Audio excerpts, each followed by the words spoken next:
nawe telefone yawe ijya ikunda kurya umuriro. Hari akantu ugiye kwereka ugiye gukora guhera uyu munsi telefone yawe ntabwo zizongera kurya umuriro, kandi niyo ucayinze yuzura vuba. Nureba iyi video kuva itangiye kugeza irangira wamaze gusobanukirwa uburyo ugiye kwikorera kano kantu. Mbere yuko tugatangira rero, kanda subscribe kuri YouTube channel, liking iyi video, following no kuri TikTok.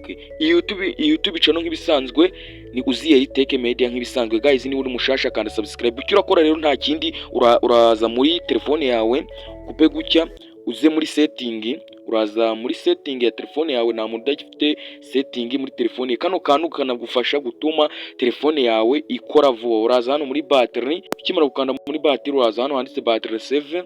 Ukimara gukanda hano handitse battery save, kano kantu uraza ugataninge off, ugataninge gutya. Urabona ko ukimara kugataninga telefone ise ibara. Niba byakunze hano nuza hano hejuru urabona ko hano ikimenyetso hajemo agakubo ko guteranya. Niba byakunze guys, byandike muri comment uvuge ngo byakunze. Yari Uziyeri Tech Media nk'ibisanzwe, niba ubagiye gukanda subscribe guys.